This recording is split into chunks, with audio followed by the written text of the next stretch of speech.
If you told me a year ago I'd be replacing my Fujifilm with a Lumix, I wouldn't have believed you. Today I want to talk about why I made the switch from Fujifilm to the new Lumix S9 and why it might be the right choice for you too, depending on where you are on your creative journey. Let me say this up front. Fujifilm makes some of the most beautiful, soulful cameras out there. The film simulations, the colors, the tactility. If you're a creative photographer, especially in the travel or street scene, I honestly think this is the best system for you, like this X-T30 II. I've loved building and using custom looks, like the ones from Captain Look or Shutter Groove, or browsing on the Fuji X Weekly subreddit for new inspiration. You can make your camera feel uniquely yours. Over time though, I found myself doing more and more video. At first my Fujifilm was totally fine. The image quality is great, but there was one thing I couldn't get over. Stabilization. Even with IBIS, most of my handheld footage had micro jitters. It just wasn't smooth, and it became frustrating, especially when you're filming a lot on the go. I considered upgrading to the Fujifilm X-S9, which looked promising, but something about Fujifilm's direction started feeling mainstream, less focused on what made it special. That's when I stumbled upon the Lumix S9, a camera geared more towards video, but still small and perfect for hybrid shooting. At first I was hesitant. No EVF, fewer buttons. Reviews weren't kind, but then I saw a deal on Amazon.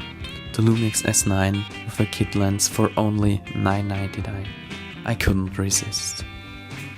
Honestly, I haven't looked back. The stabilization is unreal. Handheld footage looks like it's on a tripod. It actually gave me back the confidence to film without the gimbal. I miss the tactile feel of the Fuji and the dials and the buttons, but the handling of the S9 is still great. And the size? It's perfect. I even got the grip, but honestly I don't need it. I prefer keeping it compact.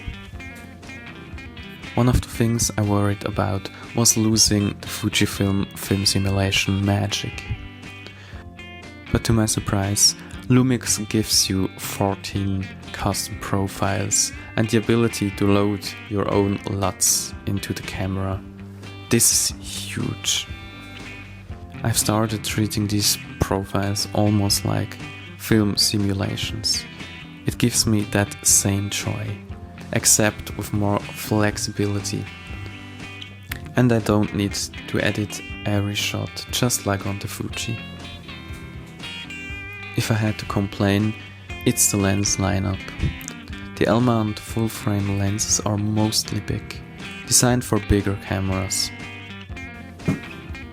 I'm hoping that Panasonic or Viltrox will release more compact primes, like the rumored 28mm f4.5 from Viltrox, which would be perfect for the L-mount and the Lumix S9 for someone like me, where video is the focus, but photography still important. The S9 hits a sweet spot.